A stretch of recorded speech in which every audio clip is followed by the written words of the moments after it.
In this video, we are going to practice verifying trig identities such as this one. Before I go any further, let me remind you that you need to know the information on the screen right now. At the very least, the yellow identities, these Pythagorean identities, you need to have those memorized for sure. The blue and the pink can easily be derived from the yellow, but you need to be able to create a chart like this in under a minute. Now, the other thing about verifying identities, you have to pick a side and stick to that side. You cannot switch over to the other side. I like to pick the most complicated looking side and see if I can simplify it down to the other side. So I'm going to pick the left side because it looks more complicated than the right. Also, I have one idea of what to do because this is the difference of two squares.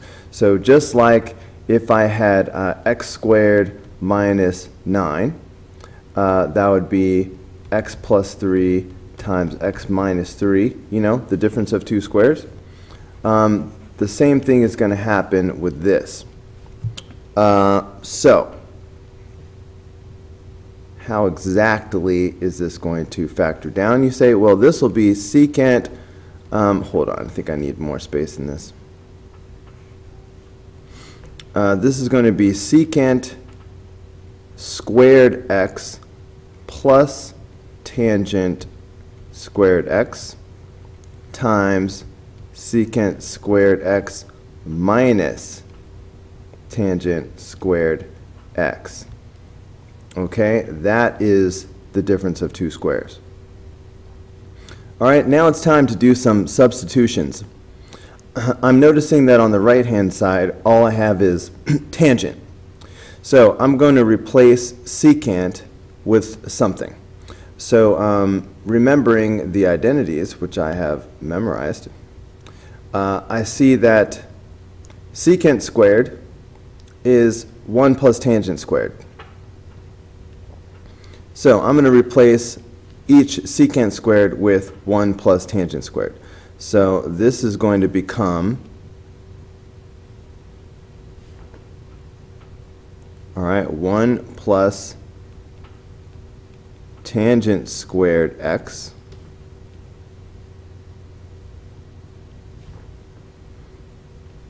plus tangent squared x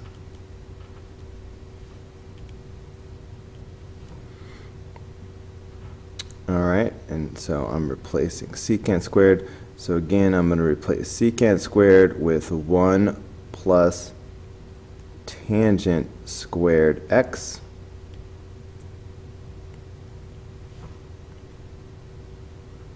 minus tangent squared x. Okay, so I made the substitution. Now I'm going to combine like terms. So if I combine like terms, inside the parentheses here, I have 1 plus 2 tangent squared x. Then over here, I've got tangent squared x minus tangent squared x. So those cancel each other out. Okay, that's 0.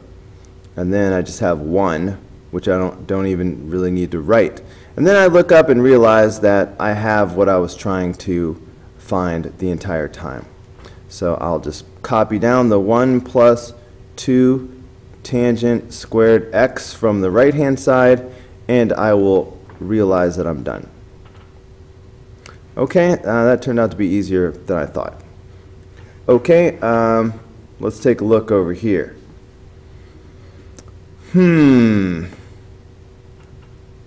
All right, I have decided to work on the right-hand side of the equation.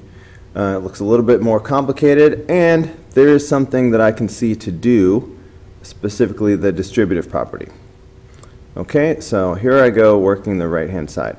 If I do the distributive property, that means I have cosecant x times cosine x plus cosecant x times sine x. I've distributed. Now I'm going to rewrite cosecant which is the reciprocal of the sine function. So this is 1 over sine x, and cosine, I could think of it as cosine x over 1, just to make it more obvious what's about to happen. And again, cosecant here is 1 over sine x, and I can think of sine x here as sine x over 1. Okay, if I multiply these together, I have cosine x over sine x plus, and then this becomes sine x over sine x. And then by definition, cosine over sine is cotangent. So I have cotangent x, and of course anything divided by itself is 1. And that is what I was trying to prove. So now I'll just bring down the left-hand side. Cotangent x plus 1 equals cotangent x plus 1, and I have verified another identity. Okay, let us travel on, my friend. Okay, I'm going to let you in on a little secret. I just spent the past couple minutes trying to work the right-hand side of this equation, and I hit two different roadblocks. You know, as you can see here, I tried to do some difference of two squares thing. That wasn't working out for me. So I am going to give up on the right-hand side, and I'm going to go back and I'm going to try the left-hand side now and see if that works out any better. Okay, now look at this before I do anything else. If I have A minus B over C, this is the same thing as A over C minus B over C. All right, I can split this up into two separate fractions. So I am going to use this concept right here. All right, sine t, cosine t, that's my denominator. So I'm going to split that up. So if I do that, then what I will have is tangent t over sine t cosine t, and then minus, and then I'll have cotangent t over sine t cosine t. Okay, all right, so working the left-hand side of the equation. Now what can I do? So tangent is something that can be split apart. So tangent is sine over cosine. So sine t over cosine t. Similarly, cotangent is cosine over sine. So cotangent is cosine t over sine t.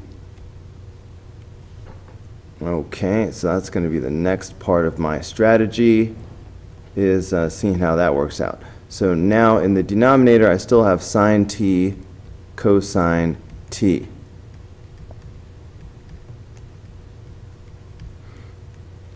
Okay, now you can think of this sine t cosine t as being over 1. That will help you see when I multiply by the reciprocal. When you do a fraction divided by a fraction, you multiply by the reciprocal. So I'm about to do that right now. So I'm going to copy down the numerator, which is, of course, sine t over cosine t, and I'm going to multiply by the reciprocal. But you know what, while I have the same color, I'm going to go ahead and skip over here and write down cosine t over sine t. Okay, so multiplying by the reciprocal, this is going to be 1 over sine t cosine t. And then, again, multiplying by the reciprocal here, this is going to be 1 over sine t cosine t. All right, let's examine this carefully and see what's going to happen. So I see that I have sine t in the numerator and denominator, so those are going to cancel each other out. Okay, so that is going to leave me with 1 over, now cosine t times cosine t is cosine squared t.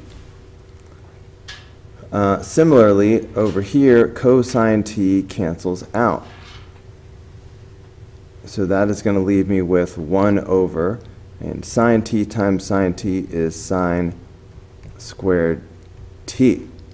1 over cosine, all right, you know the reciprocal of cosine is secant.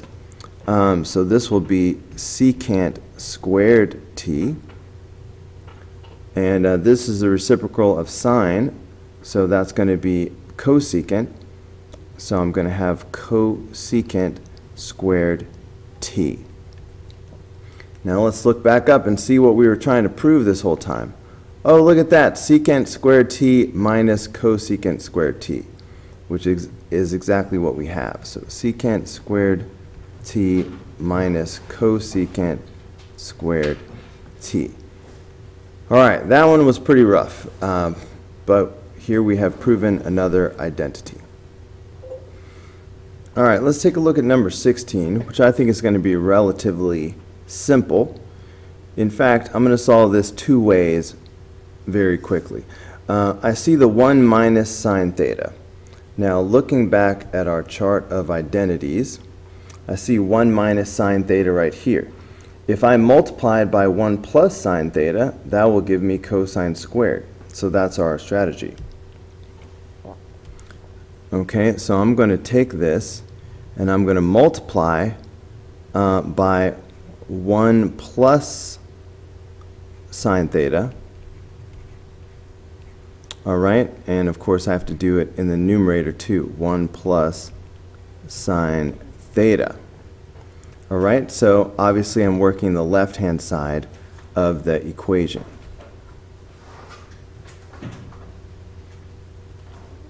Okay, so right now that gives me 1 plus sine theta over, now in the denominator I have 1 plus sine theta times 1 minus sine theta. And as I already mentioned, 1 plus sine theta times 1 minus sine theta, that is cosine squared theta. So that's going to be cosine squared theta. And that's exactly what we were trying to prove. 1 plus sine theta over cosine squared theta. So that's it. It's really short. Okay, that was so brief that I'm going to go ahead and solve this the other way as well.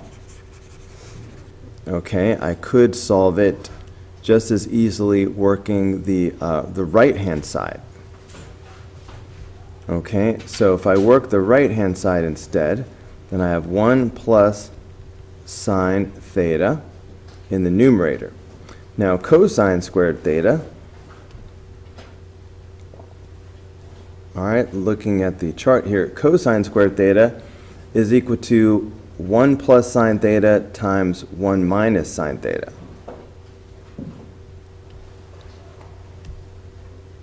Okay, so cosine squared theta, that's going to be 1 plus sine theta times 1 minus sine theta. Okay, so in that case, these are just going to cancel each other out. So that's going to leave me with 1 over 1 minus sine theta, which is exactly what I was trying to prove. Okay, there I just proved it two different ways. Let's move on to number 17. Let's see. I'm going to let you in on a little secret. I just spent the last 7 minutes working the left-hand side of this equation, and I got it equal to the right-hand side, but I suspected that that was the long way. So when I went back to investigate the right-hand side, I saw that it was actually really, really simple, so I felt silly. So I will spare you the 7-minute long way and show you the short way. Secant squared beta. Looking back at our identities, secant squared is 1 plus tangent squared. Okay, so I could rewrite this side of the equation by putting 1 plus tangent squared beta. All right, and that's over tangent beta. Now, I'm using this principle. If I have A plus B over C, that's the same thing as A over C plus B over C. So that's what I'm about to do right now. So this is equivalent to 1 over tangent beta plus tangent squared beta over tangent beta. All right? So I have 1 over tangent beta. Now, the tangent beta in the bottom is going to cancel out one of the tangent betas in the top and leave tangent beta. And I think that's what we were trying to prove right there. All right? I'm just going to bring this down. 1 over tangent beta plus tangent beta. And there we have proven another identity. All right, that was way easier than what I did before. All right, this is the last identity I need to prove. All right, looking at number 18, I was trying to decide whether to work the left-hand side or the right-hand side. Normally, I work the side that has the minus sign on it, and I almost feel guilty for not doing that right now. But I saw a way of doing it from the right-hand side that was potentially easier. In fact, I just paused the video and tried to work the left-hand side, and it was tough. So here's what I'm seeing. Tangent squared, from the identities that we've memorized, all right, tangent squared is equal to secant squared minus 1. All right, so I should be able to replace tangent squared with secant squared x minus 1. And then I've got this sine squared x. Now, what if I do a distributive property now? That will give me secant squared x times sine squared x minus sine squared x. Okay, see how it's getting similar to what we have? There's my minus sine squared x, and I have minus sine squared x. So this is looking pretty good. Now, secant is the reciprocal of cosine. So this is 1 over cosine squared x times sine squared x over 1 minus sine squared x. So this is sine squared x over cosine squared x minus sine squared x. But sine over cosine is tangent. So this is tangent squared x minus sine squared x. Okay, now that is exactly what we were trying to prove. So I'm just going to bring this down. Tangent squared x minus sine squared x equals tangent squared x minus sine squared x. And that is probably the quickest way to prove this identity. All right, that's going to do it for this video. All right, I hope it was helpful, and I look forward to seeing you on the next video.